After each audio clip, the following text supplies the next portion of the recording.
as I was saying before, having had a lot of personal experience myself over my nearly 65 years, I've had a lot of physical traumas in accidents and personal, physical,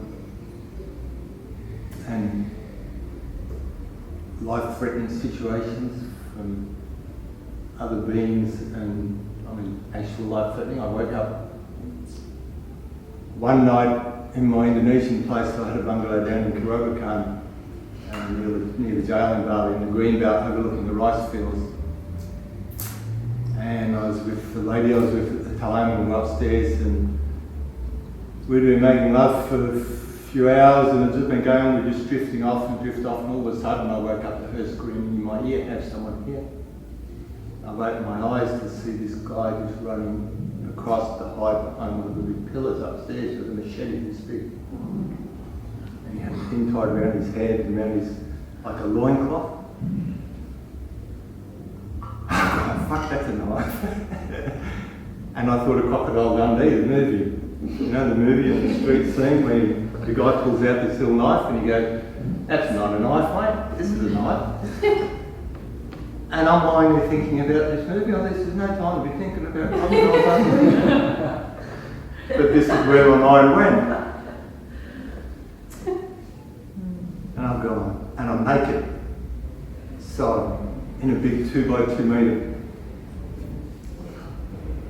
bed with a mosquito net over it. It was my own place, I built it there. Traditional lang thatch roof, all open, all 360 degrees, with Puma on the top, and 8 sides to it, and it had a hole in the floor with the steps going down. It was like a ladder, but cement. And I sprung out of bed, and straight away I thought, this is my nemesis. This is it. I'm going to kill this person, or he's going to kill me. And I started to breathe, like really breathe, and growl, like I growled. I just looked him in the eye, and he was really confident, you know, and he was like, I just locked on to him and looked into his eyes. And normally, for a male, when you confront another male, your legs start shaking because the adrenaline goes in and you start getting all jittery. Hell, the hair stood up in my body. My heart didn't beat fast. It was doing that at about that pace, and I could feel it pushing from the inside of my chest, just going like that.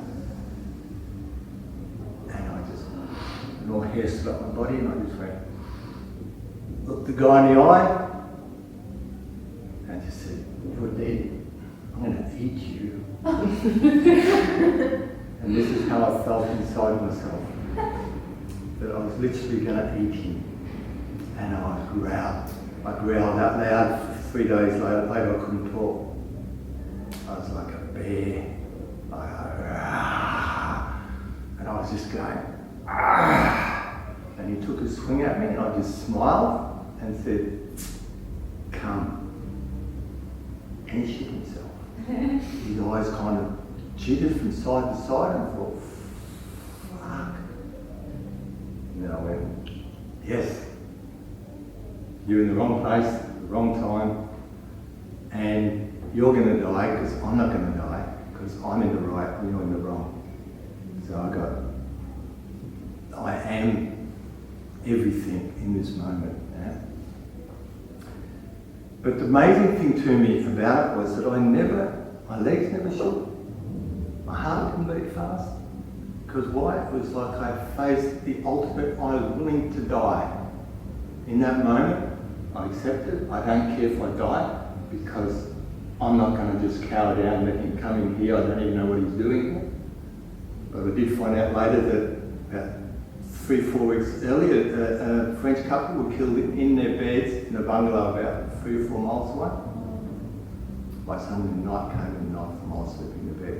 And the only reason we knew that he was there is because he stopped to actually have a perv on my girlfriend, who was lying naked in the bed. She said she felt someone looking at her and was too afraid to open her eyes. But in the end it was like, there can't be anyone here, God, if there is someone here, I can't look and that. And then finally she sprung her eyes open, and he was like that, and he freaked out. So he tried to run off, and I chased him.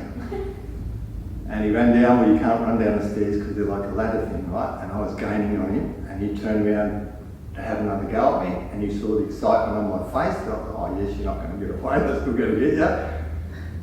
And he just turned and he ran, and he ended up down over the big 2 metre fence. It was all rough cast, so he must have ripped himself to pieces going the fence, but he couldn't carry my passport and my wallet. He dropped them on the grass, I found out later. After that happened, about half an hour later, I started shaking uncontrollably. Like totally uncontrolling, my whole body was just, I couldn't get a grip on myself. There was nothing left in me anymore. And I couldn't stay there. Went to a friend's place, I'm laying in the bed, and I was just shaking and shaking and shaking and shaking.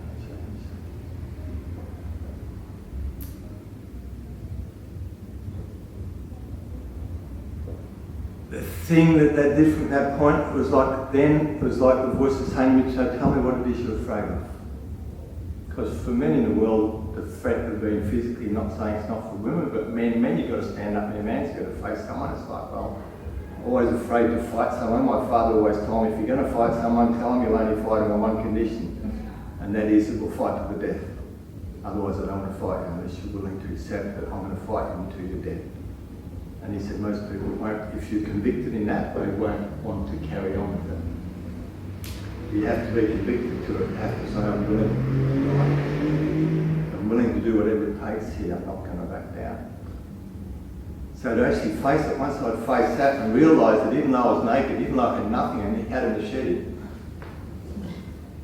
he ran away, scared. So I realised the power within ourselves to have a conviction about something. If you're in the right, then what's somebody going to do? Because you are that, we are all that. But if we be all that and when we're in the light, as it were, we're righteous. In other words, we're right within ourselves, we feel right about what it is we're doing. So when we're doing something that we don't feel good in our heart about, that we won't be solid about it. And you meet the same thing in another one. If they're in the wrong and they look you in the eye, and you look them in and you're pure light, in other words, you're true to yourself, then the power comes to you. It's like I sit here and talk here, I have the power coming to me, you're giving me your attention. So it's very empowering for the position to be put on the spot, as it were, because consciousness then comes through me and communicates to everybody else.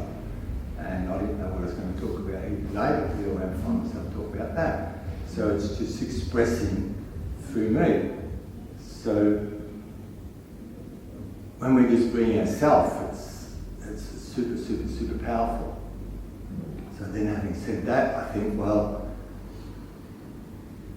what's the lesson in this? And so, well, firstly the voice said to me after the next day and forever after that, said, so tell me, what is it you're afraid of? What can be more frightening than facing your own death? And facing someone with a machete and they actually run away. So, wow. The only way I can be afraid is if I'm not doing the correct thing or I'm in the incorrect position I'm not supposed to be. Then I realise that I'll be subjected to the same thing I was subjecting this other person to. In other words, I'm not in my pure position. I'm not, as we say, pure position meaning your purpose. If we're doing our purpose in life, we're in our pure position, we're very powerful. Because we're just being what we're created to be. And what are we created to be? Our life experiences create a vehicle or a body for expression that comes through, which then shares my story, and my story, because it's authentic, then how we relate to someone else's story then activates something in us, how we would feel in that moment, and then we feel someone else's experience, we have a relativity towards it. Does that make sense?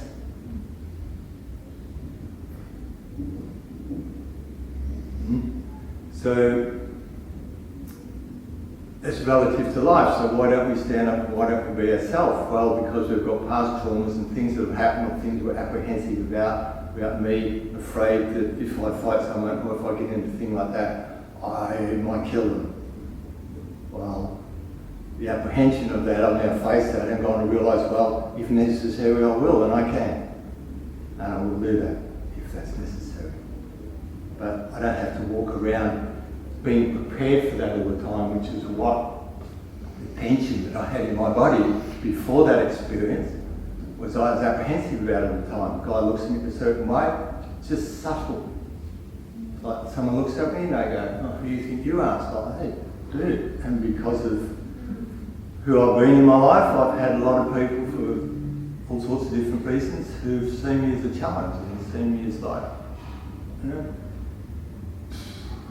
I've had another experience up in the corroboree here about a year and a half ago.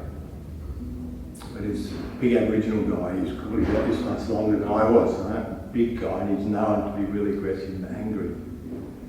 I was invited to go up there. I was volunteering up there with Ray, Rainbow Temple teachers, setting up tarpaulins, and I met Lewis Walker on the land up there at Rocky Creek, wherever it is. But this big guy saw me walking around and I was too comfortable for him to be walking around on the land and to be so grounded. And it unnerved him, I could see it. He's looking out there during the day, he's looking at me from way off and he's going, you, this sort of stuff. I'm like, oh no. As I'm looking at him and he's like really getting, I let him really express it all, you, this land, you know, you who you think you are and all that sort of thing. And then when he finished doing it, I went, wow, who are you talking to? And I let it all just go past me and stood back as if he thought I was absorbing it, but I wasn't. I was just watching him and then I let him know, just let it go past.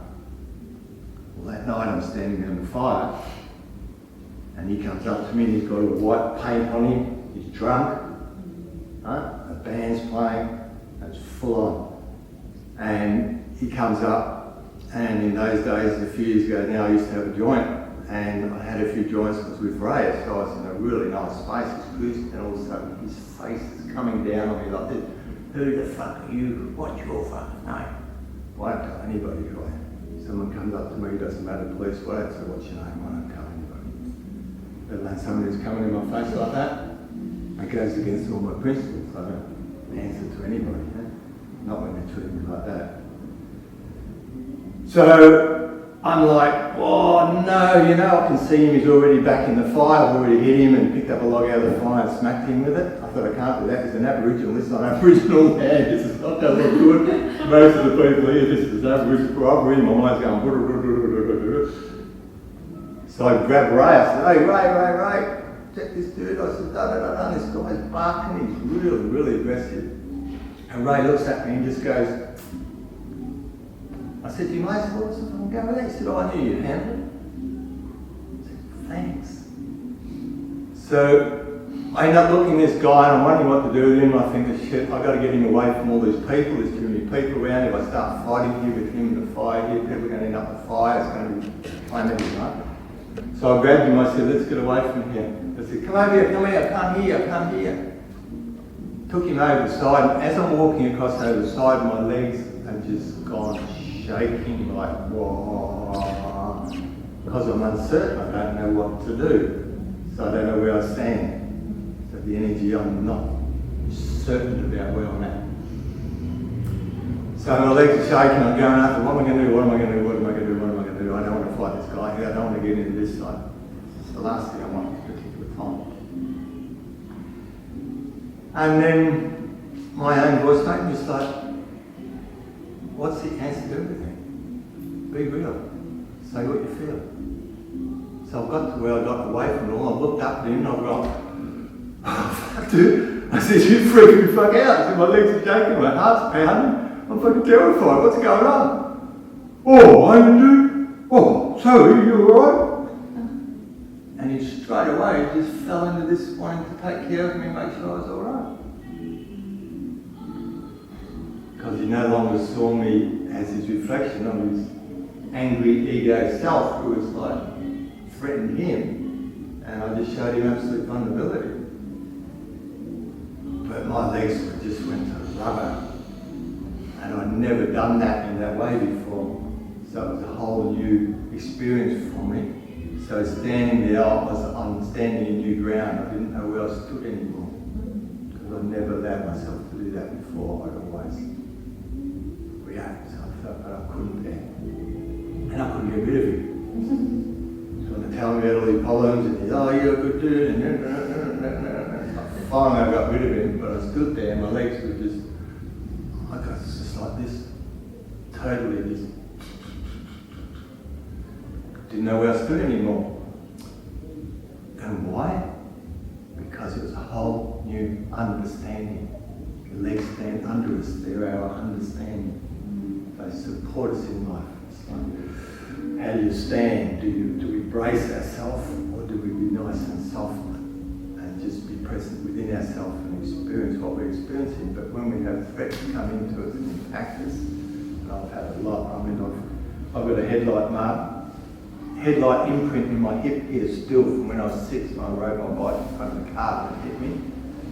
I've had a picket jammed up to my leg and it's hanging on the fence. I've had my legs snapped like that, and they were going to cut my leg off at one stage, only back in the 90s.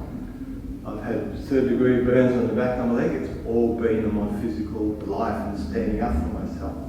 When I got beaten as a kid, like slapped, it's like my legs. It's always having my legs taken out from under me, not being supported with that. So it's my learning experience. So when I come down to this guy coming wanting to threaten me, it was like, I was willing to stand there and face whatever, and it's like, I'm not going to back down. So,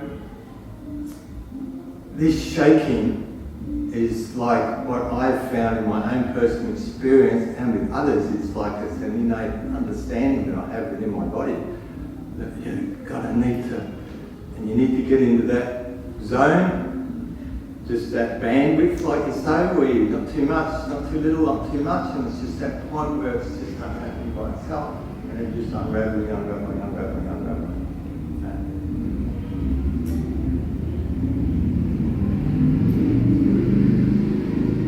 And since that experience, and since I had that experience, the last one, the one that I shared with you before the last one, I don't tend to attract male threats anymore. Because it's not in my field anymore, because I've stood in it and gone, hey, you freaked me out. My legs are shaking, dude, my heart's pounding, like, what are you doing? Freaking me out. And once I revealed my true feelings to him, he was like, then his insecurities were shown and reflected back to him, and once he saw the reflection of himself in me, and I was able to present that to him and show it to him and embody that, he related to it, because this is what he's trying to protect, not to be seen as a scared little kid, but when he saw someone who was strong and he thought to be absolute, you're so good, old fucking, But I still had that attraction thing because I was standing and being, and I had a subtle sense of arrogance about my position, which in life came in and went, you're still carrying that stuff, or I'll come and fight with this. You're willing to surrender and trust something outside.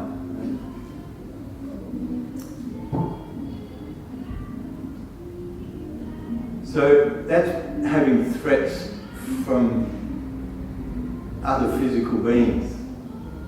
But even life in the physical traumas that happen, there's one experience, Hannah, which had a couple of attempts at trying to tell you the story about the guy in hospital. I was in hospital for 3 months, and he'd been hit. He was getting out of his car and a transit van came along and hit him and hit the door of the Volkswagen and sandwiched him between the door and threw him down the road. So it smashed his body, his legs, his shoulder blades, his hips. He was a mess. By the time I got into hospital, he'd been in there about 5 months. The physios used to come in every morning and try and get him to lift his arm up. And he'd lift his arm up to there and he'd start doing this. And he'd go down and they'd come in again. They come in day after day after day, and I was watching them and watching him. And in the end I got that frustrated with it. I said, for God's sake. I said, dude, do you really want to lift your arm up? He said, what do you mean? I said, do you want to lift your friggin' arm up? What do you mean I want to lift my arm up? Why do I fucking lift my arm up? I said, you for real? What the hell are you on about, man? I said, I want to know if you're really committed to this, if you really want to lift your fucking arm up, because I know the conviction that it takes for someone to actually move through this point and face it. And he's diagonally across me out the side. There's a lady there visiting an old guy, and there's another guy over here, so there's people there witnessing this as well, so I want to make sure this guy was really one with me. And I said, all right, do something with me. I said, bring your arm up to where it shakes. And he brought it up, and I said, now take it up to where it's really getting tight and shaky, yeah, and now bring it back down, and take it back down a bit, where it's just where it's shaking. I said, now breathe. And he started breathing real pussy-like. I said, no. I said, breathe. Breathe, you bastards. I breathe like you're tired, you know. And I really started to pump this engine. Come on! Breathe, you know. Now feel the shaking. Be the shaking, you know. Just let it be there. Breathe there. Feel the shaking. Now breathe and just bring it up a bit. Now breathe. And I really pumped him into it. Really pumped him. Got him breathing. I said, now you are the fucking shaking. You are the fucking shaking. Now breathe. Be the shaking. What are you fucking scared of? I said, breathe, get into it. And he really got into it, and within 3 or 4 minutes, he had his hand in the air, screaming and laughing, and just being absolutely ecstatic, going, fuck! And it was shaking like crazy up in the air, like, but he was loving it. It was like, he was like, look at that! Right? He'd broken through the barrier. Because if you get smacked really hard, you're tentative about coming back into your body again. We get hit, we pull out, we put our foot in cold water, we go, ooh, we walk out in the ocean and we go, ooh.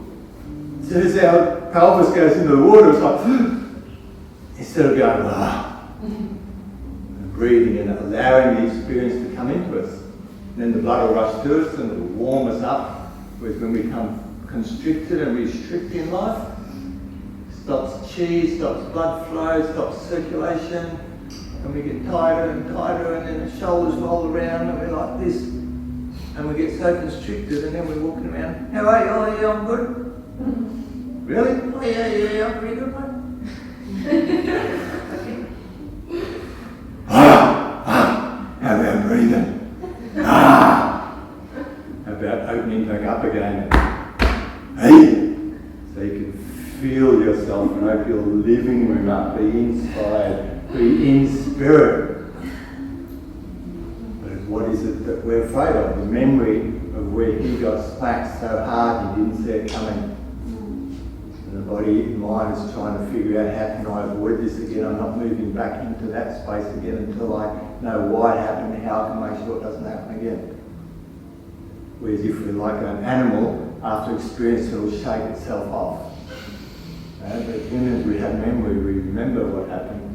And the body hasn't actually unraveled. How do you get back into your body? Like what I had, my leg here, I've been chopped with an axe here.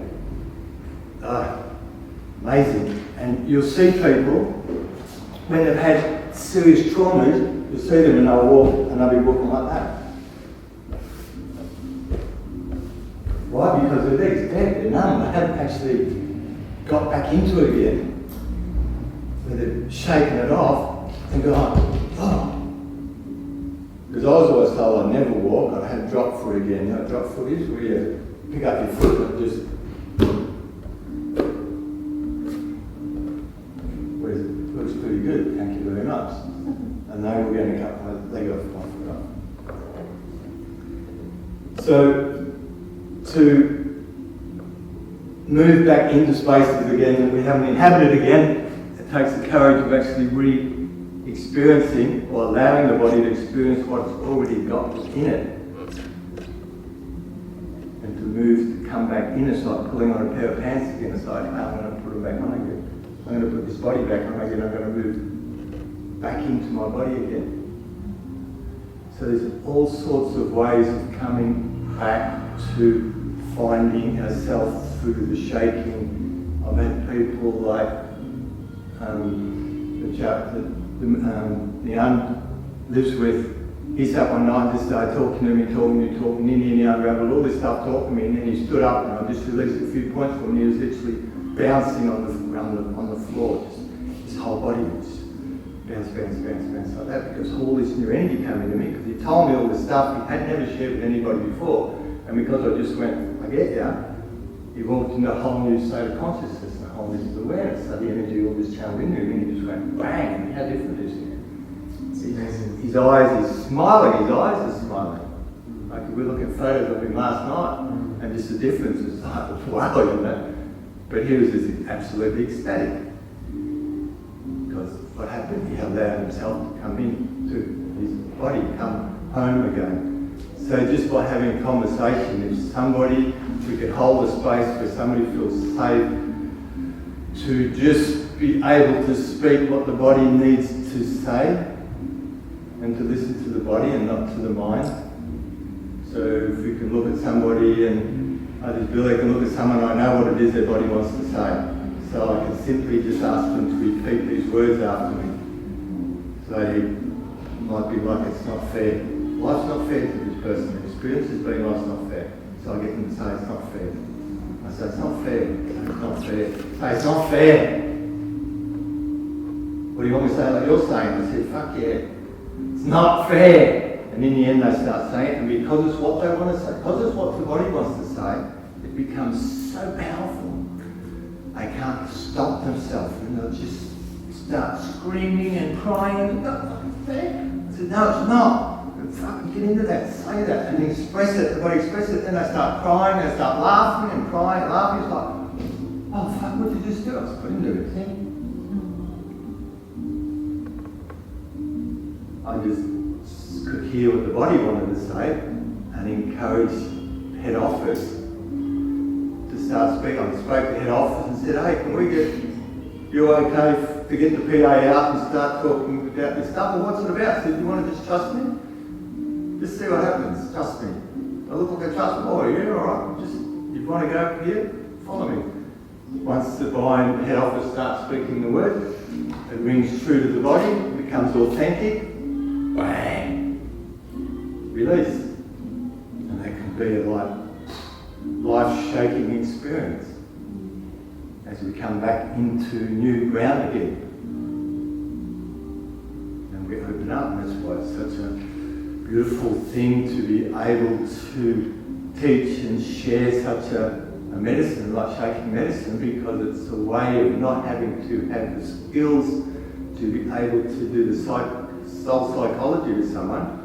It's where I call it what I work with, not psychology, but soul psychology, where it's body-mind communication. I'm actually a metaphysician, and a government certified one where I teach metaphysics of body-mind communication, and I teach classes on how you can learn to actually read people's faces and bodies. So to see the shape you're in, your information is in your formation, and how you face the world, and the structure of you, and how you apply yourself and will and won't work in this world. So it's easy for me to see what somebody or anybody is wanting to express and what it's holding back. And then if we look at it and find out what those experiences are and how it works for the person, we can then go down the channel and go, oh, this is the area you really need to be working on. But coming back to having this, to learn this skill like this, and to have this as another skill where I can just get a group of people together, for example, and I've done a lot of work with people with rehabilitation. I started in the fitness industry in the late 70s, so I've worked with thousands of people in rehab and such, because with physical, with fitness and gyms and all sorts of different practices that I've done over many decades, and I've seen a lot. And so to have a practice where you don't need to, you just need to have it where, whatever it is, whether it's a yoga or whether it's just basic movement and exercise of some form, whether you're dealing with footballers and you want to do something really basic to them, get them warmed up, get them heated up so their body's warmed up, then move them into the different spaces and go through the structure of just home before. It doesn't have to be yoga, it can be your own movements, as long as you get the body warm, and then take it into that space, and then once energy is moving around the body, then you put them into that spot. And once you get them clicked into that spot, then the body is wanting to do this. It's wanting to do it. In my mind, I think about this and go, wow, you know, if I understand, I get somebody and do this, and just thinking through this principle of speaking about shaking medicine, I get somebody look at their body and I go, okay, put their arm up and just bring it up, certain part of their body, and moves them into the position where they're going to start shaking. Because I can see it in someone, I do it, and it has points and points, I can activate people and create the shaking within them a whole other way. But to do it with a group of people like this, where you don't need to understand or learn or know anything, you just hold the space for people. And this is why I said earlier on, if you learn this and embody this, you'll hold the space for it, and other bodies will feel the authenticity of the space and the openness, and it will naturally evoke that within them, because you're already in that authentic space yourself.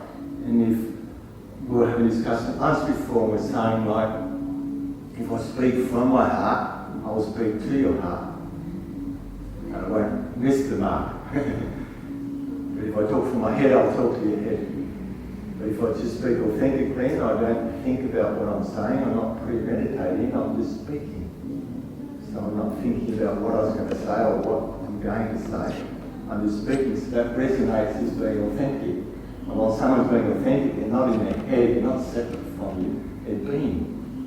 There's just a beingness about it, which then opens up the space, there's no judgment. One opens oneself up to be exposed to just be who oneself is. And then other people are then invited to fall into that space. So being a teacher of this, once you embody this, and it's always, even when I was in my fitness days, I said to people, guys, when I work my gym, I said, you want to be the part? You got to look the part. People have to look at you and feel it, not see it, feel it from you, because you know what it is. Like people come to me and say, you know something, I need to talk to you. That happened to me a lot. I need to talk to you. I've seen you and I want to talk to you. I just feel it. There's something instinctual inside. So if you are embodying this work and moving through and through like he's opening up and opening up and opening up, and I just see the shift in him since I have known him. And so the more openness and the more there's a trusting in something inside instead of outside. And that's that movement that's unfolding in us all the time, and it's forever unfolding, believe me. If life has taught me anything, it's experience. There is a time for everything. So there's a season for all things to grow and to flower and to seed and to die. And we can't miss anything. So we're in a river and we're moving, and the river's going somewhere. If it wasn't going somewhere, it wouldn't be moving. So if we learn to trust in ourselves and come back into what we're afraid of,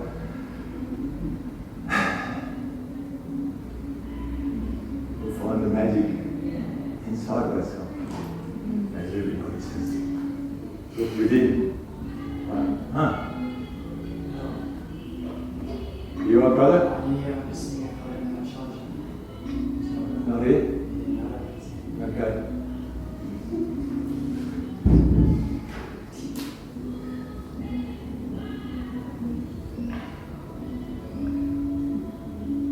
And the only way we can find acceptance, just to finish up, the only way we can find acceptance in this world, I've found, is to feel our own authenticity.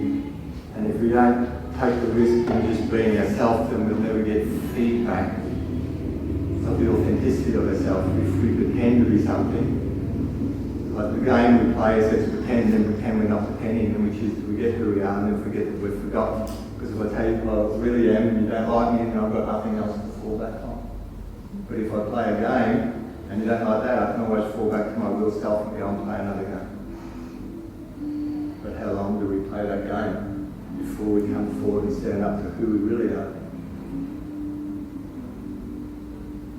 And that takes courage. I mean, core is French for heart. So we have the heart rate. Instead of being enraged and push that down and get into the emotions like, oh, you know, guys with a big stomach, they're pushing and suppressing all their emotions. Their sacral chakra and their second chakra is just bursting, and they're like a pressure cooker around to explode. They haven't got the heart to come up and say what they really feel, because they're afraid of being judged as being weak. And they've got so many tears and so much hurt in there that it's too big, I can't even look at approaching that stuff. So it's not easy to have compassion for them. So having the core rage, having the heart to say what it is that we feel without premeditating, just by expressing ourselves. And that's a journey. And it's a lifelong journey. It's not something that you do in your head. Something that's ongoing, and the more you rise, the greater the challenges come. I found out as we were talking at lunchtime, it's like, oh, you're good with that one, okay, now what did we say? The great test. The great test. And we'll give you something greater. Now you deal with that, now you deal with this. It's like, hang on a minute, I thought I just got all this sorted out. But then we're looking at different life lately, it's like, wow, what an opportunity this is now. So instead of seeing it as a test, I see it as an opportunity to then move through something else again, to move into a whole new space. And that's like continuing to do this practice. By opening up more, there's always more. There is always more. And that's what makes the journey so amazing. It's endless. It's endless. The journey is endless. It never finishes. We can never lose our life because we are life itself. So, on that note, anyone got any questions?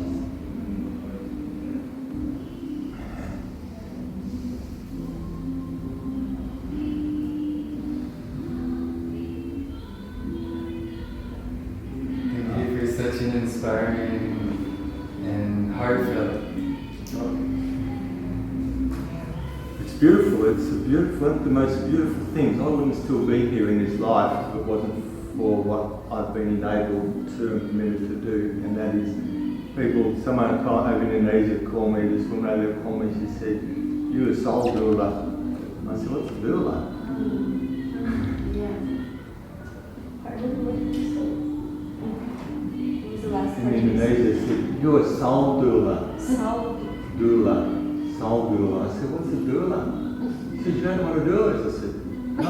She says, "You give birth to souls." And I went, "Oh yeah, fuck yeah."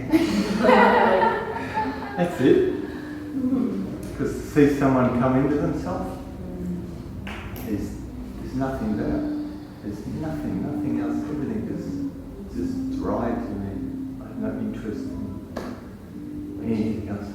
Would you say on that point, on that note, that it's actually when we experience trauma, parts of our soul are fragmented during our life? So essentially, because you were talking about when you connect with someone and you make them speak their trauma or speak that feeling that's repressed or cut off. So it's like calling back those parts of the soul and integrating them, like bringing them back into the body. Well, you could say that, but I'd say more to keep it. I like to keep things really simple and grounded and earthy. I say, okay, where has this happened in the body? Being a metaphysician, this is already what you came here to learn. It's not like you're fragmented. You've never actually been in this before. This is your opportunity in this lifetime to step into this part of yourself that you've never stepped in before. So me to actually stand up and walk out into the world and stand up in the world, then I've had all this impact that's come against me because no one ever supported me and never showed me how to do that. Because my father and their men before them never actually embodied this. So I thought, I'm going to come in down in the back and I'm going to take this on and I'm going to do what no one's done before. Well, you wouldn't say my soul's fragmented. It's like my soul is coming in to do something that hasn't been done before. So the trauma is to bring attention to that area so you don't miss it. And because it's set up in such a way, it's like someone will have their father taken out of their life because they need to stand up and be an individual in their life. Instead of crying about the fact, oh, my father was never there, it's like, dude, look at the opportunity you've been given. Most people couldn't handle it if their father left them, they'd just fall to pieces. You know, guys like, oh, well, you haven't fallen to bits, you're pissed off. You got passion, you got anger about it. It's like, well, look at it in another light. And I step into that and go, wow. So it's like coming at it and looking at it from a deeper, really deeper level, from the soul level. And to do that, you have to be that to ask someone of something, of themselves, you have to be that yourself to say, hey, I see you. I'm here, come and join me. Come and be in this space, be who you are. Why not? See why not. Do you want to work with that? If you want to, I can assist you with it. You must do it yourself. And my theory and philosophy has been through my life since I had an awakening back in the 80s, is that if I'm going to teach somebody anything at all, I need to teach them to believe in themselves, and then I won't mislead them with all my stuff that I might go on about. If I reinforce someone's own belief in themselves, then they will believe in themselves and not believe in me or anybody else. So they'll trust in their own guidance system, because everybody has their own inbuilt system and soul. Who the fuck do we think we are to think if someone needs us to tell them what to do? They're already been told what to do, they're just not listening to it. No one's left alone, no one's been abandoned. Like the audacity of people think they're going to teach somebody something, you know, and then encourage them to come along and learn some, you know, whatever it is, and then they start doing all this shit, and other people come along and don't want to take responsibility for themselves, and they listen to what this person's telling them to do, and then they start off and they go off and they're all in their head about it. And it doesn't actually hit the core of it when they go, hey, wake the fuck up, slap. Come to you, look at all the sayings, come to your senses, wake up to yourself. Who do you think you are? Who do you think you are? You can't be who you think you are, you can only be who you already are. You don't need to fix yourself. You're already okay. The only problem you've got is you think you've got a problem. And then we start to try to fix it. I feel like it's really a reprogramming though, it's so hard. Careful what you say. If it's so hard, it will become hard. Yeah? It's challenging. Definitely it's challenging. What a challenge. Mate, lovely challenge. Bring it on. Yeah? I'm not here for a haircut.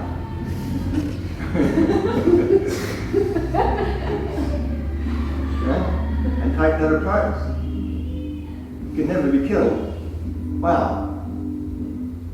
It's like a car, you drive a car around. If you know that you're never going to be killed no matter how you drive it, you know that you're got absolute safety, the car can be smashed up, but you can just step out of it. Can you imagine how some young guys who drive that car around? That's the experience we're having physical bodies. You can be killed. The body can take away. So if we live with that sort of freedom, then what are we afraid of? But fear itself. Our ego and our mind hold us to ransom with the threat of itself.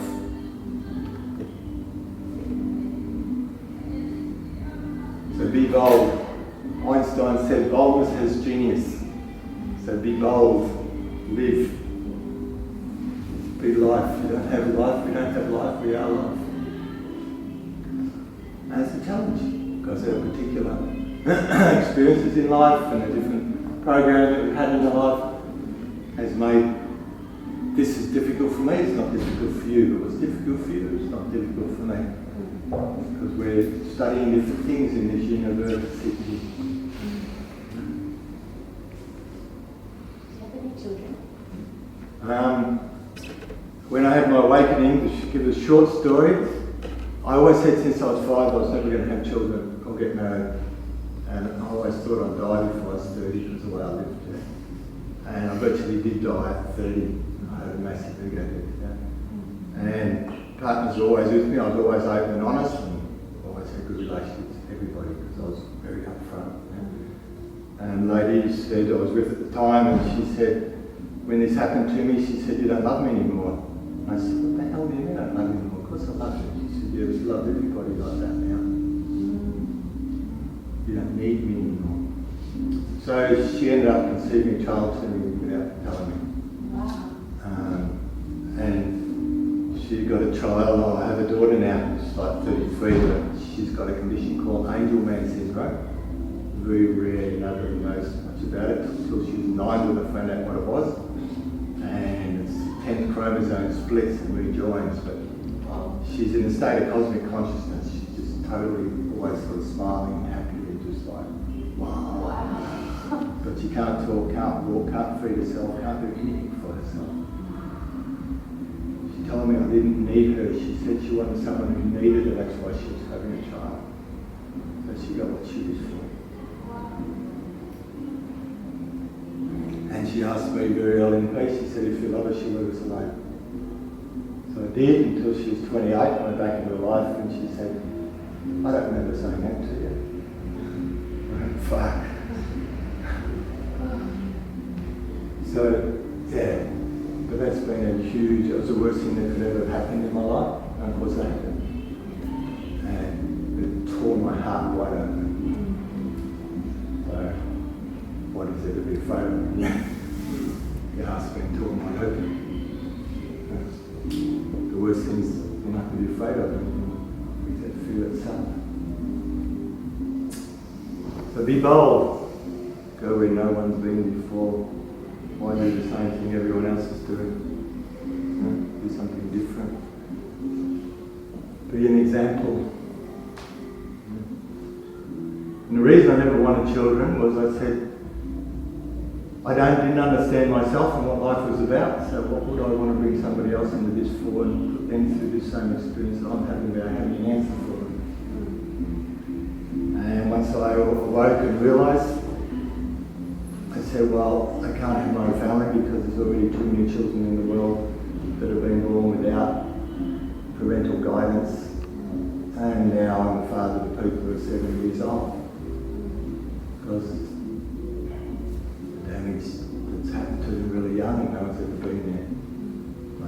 It doesn't matter when it happens, as long as it happens before they depart this world, that they can reconnect with themselves and get understanding, feel a sense of love and compassion from another being that they've never had in their life. The amount of men that I've heard say to me, which were talking just at lunchtime, and said, Ken, I've never ever spoken to anyone like I talk to you.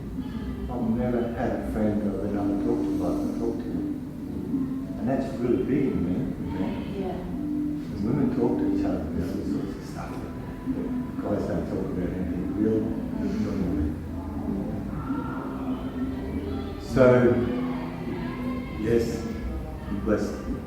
So, thank you.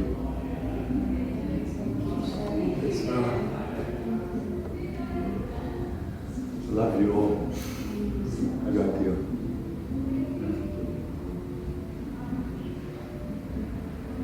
And if I could ever be of any assistance to you in any way, shape or form at any time, feel free to contact me, because it's the only reason I'm still here. That's the job I've decided to take.